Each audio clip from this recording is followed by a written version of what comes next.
ఇప్పుడు భగవద్గీత 7వ అధ్యాయంలో ఎంతో ముఖ్యమైన శ్లోకం, జీవితాంతం గుర్తుపెట్టుకోవాల్సినటువంటి శ్లోకం గురించి ఇప్పుడు వివరంగా చెప్తున్నాను. శ్రద్ధగా వినాలి. చూడండి, అదేమిటంటే మత్తః పరతరం నాణ్యత్ కించిదస్తి ధనంజయ మయి సర్వమిదం ప్రోతం సూత్రే మణిగణా ఇవ. మహా అద్భుతమైన శ్లోకం అండి. ఈ ఒక్క శ్లోకం గురించి బాగా తెలుసుకుంటే మొత్తం మీకు భగవద్గీత సారం అంతా తెలిసిపోయినట్లే, పరమాత్మ తత్వం తెలిసిపోయినట్లే, మీ ఆత్మతత్వం కూడా తెలిసిపోయినట్లే. అంత అద్భుతమైన శ్లోకం ఇది. ఇప్పుడు వినండి, ఇక్కడ ఏమని చెప్తున్నాడంటే శ్రీకృష్ణుడు, నాయన మత్తః పరతరం. పరతరం అంటే నాకంటే వేరుగా, ఈ ప్రపంచంలో నాకంటే వేరుగా ఏది కూడా లేదు. యత్ కించిత్, కించిత్ అంటే ఏ కొంచెమైనా లేదు.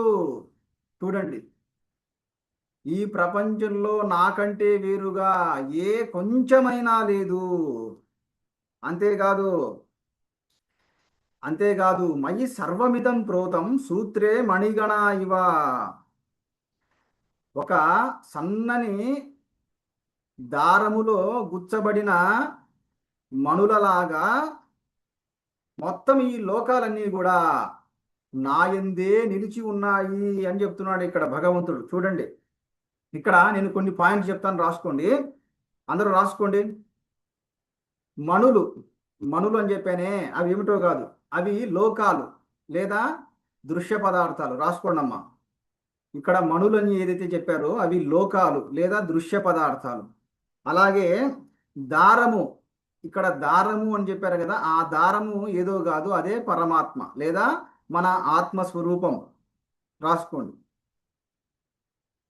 తర్వాత ఈ మణులు ఉన్నాయే, దారములో కూర్చబడిన మణులు అనేవి అనేకం, ఎన్నో ఉంటాయి.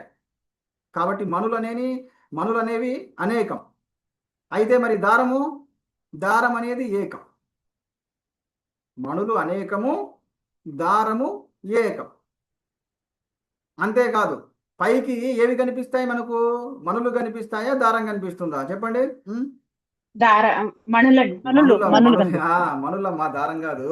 మనకి పైకి కనిపించేదంతా కూడా మణులే. అసలు మణులు మనకి ఎంతగా కనిపిస్తాయంటే దారమా? దారం ఎక్కడుంది? మణులే కదా ఉండేది అన్నట్లు అనిపిస్తుంది. అలాగే ఒక అజ్ఞాని దృష్టికి దేవుడు ఎక్కడున్నాడు, పరమాత్మ ఎక్కడున్నాడు? ఉండేదంతా ప్రపంచమే కదా, ఉండేవన్నీ కూడా లోకాలే కదా, లేక ఉండేదంతా కూడా నాలాంటి మనుషులే కదా, ప్రాణులే కదా అని అనిపిస్తూ ఉంటుంది ఎవరికి? అజ్ఞాని యొక్క దృష్టికి. మరి అంత మాత్రాన దేవుడు లేకుండా పోతాడా? ఇప్పుడు ఇదే ఉదాహరణ తీసుకోండి. మీరు ఒక బాగా మణిపూసల దండను చూసి, అబ్బా ఎంత అందంగా ఉందండి ఈ మణిపూసల దండ, ఈ మణిపూసలు ఎంత అందంగా కూర్చోబడ్డాయి, ఈ దండలో మణిపూసలే ఉన్నాయి, ఇక దారం లేనే లేదు అని ఎవరైనా చెప్తే నమ్ముతారా? నమ్మరు. అలాగే ఒక అజ్ఞాని, నాకు ప్రపంచం మాత్రమే కనిపిస్తూ ఉంది, దేవుడు లేడు, పరమాత్మ లేడు అని చెప్తే నమ్ముతారా? నమ్మరు. కాబట్టి ఒక మణిపూసల దండను చూసి దారము లేదు అనుకునేవాడు ఎంత మూర్ఖుడో, అవివేకుడో, అలాగే ఈ ప్రపంచాన్ని మాత్రమే చూస్తూ ఉండేది ఈ ప్రపంచమే, పరమాత్మ లేడు అని చెప్పేవాడు కూడా అంతే మూర్ఖుడు. కాబట్టి గుర్తుపెట్టుకోండి, నాస్తికవాదం అనేది ఎంతో కాలం నిలవదు. నాస్తికత్వం నిలవదు, ఆస్తికత్వమే నిలబడుతుంది. గుర్తుపెట్టుకోండి. మీలో ఎవరైనా నాస్తికులు ఉన్నారా? చెప్పండి, ఉన్నారా ఎవరైనా నాస్తికులు? నాస్తికులు అంటే తెలుసు కదా, దేవుడు ఎక్కడున్నాడండి, ఉంటే చూపించండి, మేము దేవుణ్ణి నమ్మం అనేవాళ్ళు. మీలో ఎవరైనా నాస్తికులు ఉంటే ఇప్పుడు ఈ క్లాస్ విన్న తర్వాత తప్పకుండా ఆస్తికులు అవుతారులేండి, ఇందులో ఏమాత్రం సందేహం లేదు. అందుకనేనండి ఇటువంటి అమూల్యమైన భగవద్గీత బోధ ప్రతి ఒక్కరు వినాలి. చెప్పండి, ఇప్పుడు నేను మీకు ఉదాహరణతో సహా చెబుతుంటే మీకు దేవుడు ఉన్నాడు అని నమ్మకం కలుగుతుందా లేదా? చెప్పండి, మీరే చెప్పండి. చెప్పండి చెప్పండి అమ్మా, అన్మ్యూట్ చేసి. ఉన్నది దేవుడు. అదే. అయితే మరి ఎందుకు దేవుడు కనిపించడం లేదు? చెప్పండి, ఎందుకు కనిపించట్లేదు? మనలోనే ఉన్నాడు గురుగారు. కాదమ్మా. ఎందుకు కనిపి చూడట్లేదు అది. ఎందుకు కనిపించట్లేదంటే దారం అనేది స్థూలంగా ఉంటుందా చాలా సూక్ష్మంగా ఉంటుందా చెప్పండి. సూక్ష్మంగా ఉంటుంది, ఆ, చాలా సూక్ష్మంగా సూక్ష్మం. చాలా చాలా సూక్ష్మంగా ఉంటుంది. మరి ఆ దండలో ఉండే దారము కనపడాలంటే మనము ఎంతో జాగ్రత్తగా చూడాలి. మరి మొత్తము ఈ లోకాలన్నింటికీ ఆధారంగా ఉండే ఆ మహాశక్తిని, ఆ మహా చైతన్య శక్తిని దర్శించాలంటే మన మనస్సు ఎంత ఎంత ఎంత సూక్ష్మంగా ఉండాలండి, ఎంత అలర్ట్గా ఉండాలో చూసుకోండి. ఇదేమీ తెలియకోకుండా ఎవడో ఒకడు వచ్చేది మాకు దేవుణ్ణి చూపించండి, దేవుణ్ణి చూపించలేకపోతే మీరు దేవుడు లేడని నమ్మండి, మీరు కూడా దేవుడు లేడని ఇక డిసైడ్ అయిపోండి, మీరు కూడా నాస్తికులు కండి అని మాట్లాడడము అని చెప్పడం సులభం. దేవుణ్ణి దర్శించాలంటే మొత్తము ఈ ప్రపంచానికంతటికీ ఆధారంగా ఉండే ఆ మహా చైతన్య శక్తిని దర్శించాలంటే అది అంత ఆషామాషి విషయం కాదండి. ఎన్నో కొన్ని కోట్ల జన్మల్లో చేసిన తపస్సు యొక్క ఫలితం వల్ల, లేదా ఈ విచారణ యొక్క ఫలితం వల్ల, త్యాగం యొక్క ఫలితం వల్ల ఏదో ఒక జన్మలో జీవుడికి ఒక్కసారిగా ఆ జ్ఞాన దృష్టి అనేది ఉద్భవిస్తుంది. అప్పుడు ఆ జీవుడు ఆ జ్ఞాన దృష్టితో ఒక్కసారి చూస్తే ఇంకా అతడికి ఆ దైవశక్తే కనిపిస్తుంది. వింటున్నారా? అప్పటికి అతడికి ఈ లోకాలు కాదు, లోకాలు కూడా ఆ దైవశక్తి రూపంలో కనిపిస్తాయి. ఈ లోకాలు కూడా ఆ ఆత్మ చైతన్యం రూపంలో, స్ఫురణ రూపంలో దర్శనమిస్తాయి. ఇంకా తనకు తాను చూసే దృశ్యాలకు తేడా ఉండదు. ఇప్పుడు ఏం రాసుకున్నారు? ఆ మణులు అనేకము, దారము ఏకము. అలాగే దారము లేకపోతే మణులు నిలబడతాయా? నిలబడలేవు. అలాగే అలాగే పరమాత్మ శక్తి లేకపోతే, ఆత్మశక్తి లేకపోతే ఈ లోకాలన్నీ నిలబడలేవు.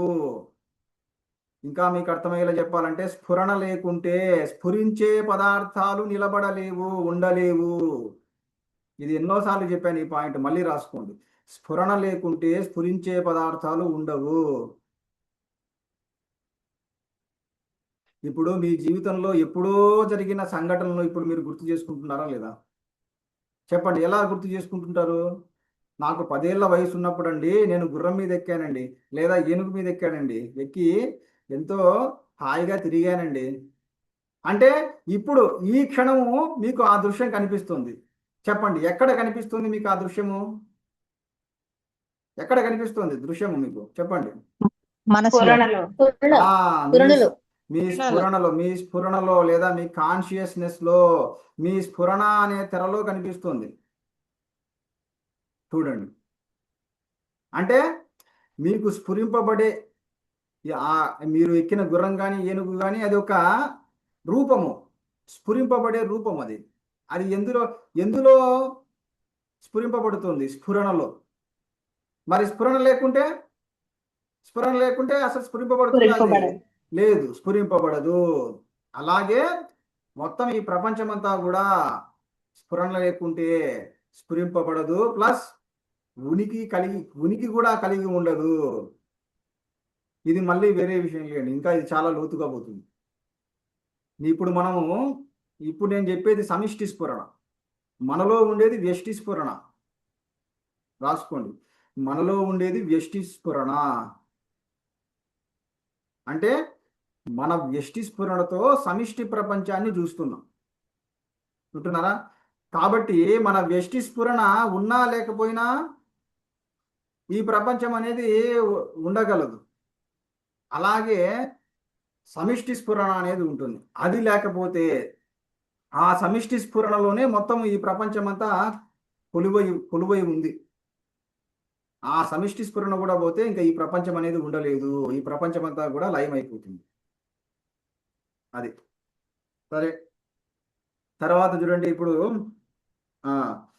స్థూల దృష్టికి దారము కనిపించదు, అలాగే స్థూల దృష్టికి ఈ ఆత్మస్వరూపం అనేది కనిపించదు. మరి దారము ఎవరికి కనిపిస్తుంది? వివేక దృష్టి లేదా సూక్ష్మ దృష్టి ఉన్న వాళ్ళకి దారము కనిపిస్తుంది. అలాగే సూక్ష్మ దృష్టి లేదా వివేక దృష్టి ఉన్న వారికే ఆత్మస్వరూపము అనుభవానికి వస్తుంది లేదా ఆ పరమాత్మ దర్శనం అవుతుంది. చూడండి, ఇన్ని పాయింట్లు ఉన్నాయి ఈ ఒక్క శ్లోకంలో.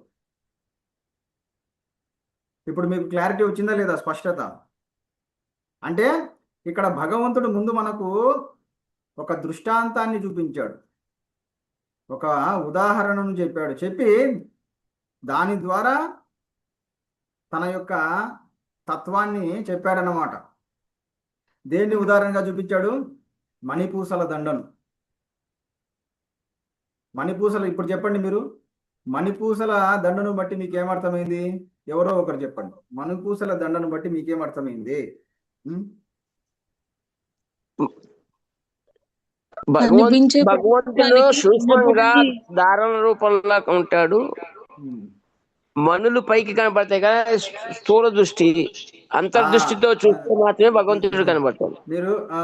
మీరు మూర్తి గారు పర్వాలేదండి, కానీ అందులోని దారం. ఆగండి. పరమాత్మ అనేవాడు దారము లాంటి వాడు అని చెప్పకూడదండి. దారములాగా ధరించేటటువంటి వాడు. అక్కడ దారం యొక్క పని ఏమిటి? మణిపూసలన్నింటినీ కూడా ధరిస్తుంది. అలాగే ఈ పరమాత్మ ఏం చేస్తున్నాడు? లోకాలన్నింటినీ కూడా ధరిస్తున్నాడు లేదా లోకాలన్నింటికి ఆధారంగా ఉన్నాడు అనే పాయింట్ గుర్తుపెట్టు. వింటున్నారా? అందరూ కూడా వినండి ఈ పాయింట్. పరమాత్మ అనేవాడు దారం లాంటి వాడే, కానీ అందులో అంతరార్థం ఏమిటి? అన్నిటికీ అన్ని లోకాలకు ఆధారంగా ఉన్నవాడు, ధరించి అన్ని లోకాలను ధరించినవాడు. అంతెందుకండి, ఇప్పుడు మీ శరీరం ఉంది కదా, మీ శరీరాన్ని ఎవరు ధరించారు? చెప్పండి. కొత్త వాళ్ళు చెప్పండి, పాత వాళ్ళు కాకుండా. మీ శరీరాన్ని ఎవరు ధరించారు? చెప్పండి. నేను అనండి ఒకసారి. మీ శరీరాన్ని ఎవరు ధరించారంటే అనాలి వెంటనే నేను. నేను ఎవరు? పరమాత్మ. చూడండి, అది నేను అంటున్నారే, నేను ఎవరు? ఏ నేను ధరించింది? మనస్సు అనే నేను ధరించిందా? మనస్సు అనే నేను ధరించిందా? విచారణ చేయండి. విచారణ చేస్తూ ఉంటే ఏమవుతుంది? అది తేలిపోతుంది. ఎందుకు? మనస్సు అనేది ఆలోచనల ప్రవాహం. కాబట్టి ఆలోచనలు అనేవి ఎప్పటికప్పుడు కదిలిపోతూ ఉంటాయి. మరి కదిలిపోతూ ఉండే ఆలోచనలు శరీరాన్ని ధరిస్తాయా? ధరించలేవు. మరి అలాగే ఇంద్రియాల, మీ కన్ను ధరించిందా? చెవి ధరించిందా? లేదా కాళ్ళు ధరించాయా? అంటే విచారణ చేయండి. ఇవి కూడా కాదని తెలుస్తుంది. చివరికి మీరు ఒక పాయింట్ దగ్గరకు వచ్చేసరికి అవునేమో అనిపిస్తుంది. ఏమిటి? ప్రాణశక్తి. మీలో ప్రాణశక్తి ఉందా? అది ధరించిందా ఈ శరీరాన్ని? అవును కదా, అవునేమో కదా అనిపిస్తుంది. ఇది మీరు కొట్టిపారేయడానికి వీల్లేదు. చెప్పండి, నిజాయితీగా చెప్పండి. మీలోని ప్రాణశక్తే కదా ఈ శరీరాన్ని ధరించింది. ఓకే, ప్రాణశక్తి ధరించింది. అలా అని చెప్పి ఈ ప్రాణశక్తే నిజమైన ఆత్మ అందామా? విచారణ చేయండి. విచారణ చేస్తే అమ్మా మ్యూట్లో పెట్టేసుకోండి. విచారణ చేస్తే ఏం తెలుస్తుంది? ప్రాణశక్తికి నేను ఉన్నాను అనే స్ఫురణ ఉందా లేదా? చెప్పండి. ప్రాణశక్తికి నేను ఉన్నాను అనే స్ఫురణ ఉందా? ఎక్కడుందమ్మా? ఒకవేళ ప్రాణశక్తికి నేను ఉన్నాను అనే స్ఫురణ ఉంటే మీరు నిద్రపోతుంటారు కదా, గాఢ నిద్ర. అప్పుడు మీ ప్రాణశక్తి ఆడుతూ ఉంటుందా లేదా? చెప్పండి. ఆడుతూ ఉంటుందా లేదా? ఆడుతూ ఉంటుంది. మరి మీరు నిద్రపోయేటప్పుడు ఎవరైనా మీ ఆఫీసర్ వచ్చారనుకోండి, మీ పై అధికారి వచ్చారనుకోండి, వెంటనే లేచి నిలబడి సార్ మీరు వచ్చారా, కూర్చోండి అంటారా? చెప్పండి. చెప్పండి.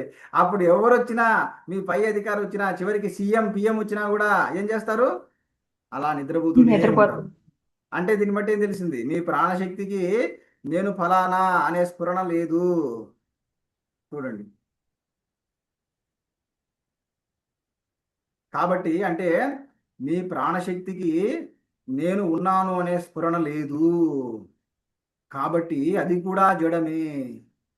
అయితే మరి ఏది అసలైనది అంటే ఇక్కడ వస్తుంది. ప్రాణానికి కూడా ప్రాణమైనటువంటిది ఒకటి వస్తుంది. దానిని ఏమన్నారంటే అంతర్యామి అన్నారు, లేదా ఆత్మ చైతన్యం అన్నారు. రాసుకోండి. అంతర్యామి. అంతర్యామి అంటే అంతర్ అంటే లోపల, యామి అంటే యమం, కంట్రోల్ చేసేది. అంటే ఒక మహా చైతన్య శక్తి అన్నిటి లోపల, అన్నిటికంటే లోపల ఉంటూ మొత్తం అన్నిటినీ కూడా కంట్రోల్ చేస్తూ ఉంది. ఇంకా చెప్పాలంటే దాని సాన్నిధ్యం మాత్రం చేత అన్నీ కూడా ఆటోమేటిక్గా కంట్రోల్లోకి వచ్చేస్తున్నాయి. చూడండి ఎంత గొప్పదయా మన స్వరూపము. చూడండి, అందుకనే ఏం పేరు దాని పేరు? అంతర్యామి. ఇక్కడ చెప్పిన సూత్రము దారం ఏమిటంటే అదే అంతర్యామి. ఒక విధంగా ఇంతకు ముందు నేను నా పేరేమిటో తెలుసా? పాత వాళ్ళకు తెలుసు. శివాంతర్యామి. అంతర్యం శివాంతర్యాగి. శివ అంతర్యాగి.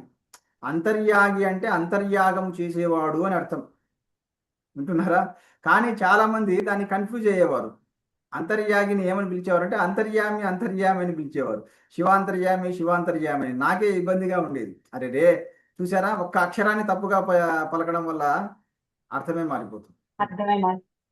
అందుకని ఇంకా ఆలోచించి ఇదేం బాగాలేదని చెప్పేసి మళ్ళీ నేను మా గురుదేవులను స్మరించుకుంటే ఆయనే నాకు ఒక అద్భుతమైన నామకరణాన్ని స్ఫురింపజేసింది. అది అప్పటి నుంచి ఇక శివాంతర్యాగి కాదు, శివయోగేంద్ర. అది కాబట్టి మీరు ఏదైనా ఒక పదాన్ని పలికేటప్పుడు ఒక అక్షరాన్ని కూడా తప్పుగా పలకూడదమ్మా, గుర్తుపెట్టుకోండి. ఈ రోజుల్లో చాలా మందికి అదేదని చిన్న విషయమే కదా అంటుంటారు. చిన్న విషయం కాదు, ఒక అక్షరాన్ని తప్పుగా పలకడం వల్ల అర్థమే మారిపోతుంది. ముఖ్యంగా మీ పిల్లల విషయంలో కూడా మీ పిల్లలకి ఏదైనా పేర్లు పెట్టినప్పుడు కరెక్ట్గా పూర్తి పేరు పెట్టి పిలుస్తూ ఉండండి. పేరు పెడతారు, 4 అక్షరాల పేర్లు పెడతారు, 2 అక్షరాలతో పిలుస్తూ ఉంటారు. అలా పిలవకండి, వింటున్నారా? ఎందుకంటే ఈ రోజుల్లో రాను అందరివి షార్ట్ కట్ జీవితాలు అయిపోతున్నాయి. ఎంతలా షార్ట్ కట్ అవుతున్నాయంటే చిన్న పేరును కూడా పలికే ఓపిక లేదు, అలా అయిపోతున్నాయి. కాబట్టి దయచేసి అలా పలకండి. పెట్టేదే చిన్న చిన్న పేర్లు, 2 అక్షరాలు 3 అక్షరాల పేర్లు, అవి కూడా పలకలేకపోతే ఎట్లమ్మా? సరే, ఎక్కడున్నాం మనం ఇప్పుడు? గురుగారు, చిన్న డౌట్. చెప్పండి అమ్మా. ఈ అంతర్యామికి పరాప్రకృతికి తేడా చెప్పరా? అదేనమ్మా, ఆ రెండిటికి అతీతంగా ఉండేది. అపరాప్రకృతికి పరాప్రకృతికి అతీతంగా ఉండేది, ఆధారంగా ఉండేది అంతర్యామి. అది వింటున్నారా? అంటే పరాప్రకృతి అంటే జీవుడా గురుగారు? జీవశక్తి అంటే జీవుడేనా? జీవుడు. కాబట్టి అంటే పరాశక్తి జీవశక్తి. జీవశక్తి. కాబట్టి ఈ ప్రకృతి పురుషులకు రెండిటికి అతీతంగా ఉండేది, రెండిటికి ఆధారంగా ఉండేది అంతర్యామి. ఆ అంతర్యామే ఆత్మ చైతన్యము లేదా పరమాత్మ, లేదా సింపుల్గా చెప్పాలంటే ఆత్మ. గుర్తుపెట్టుకోండి. కాబట్టి మనం ఎప్పటికైనా దేని దర్శనం పొందాలి?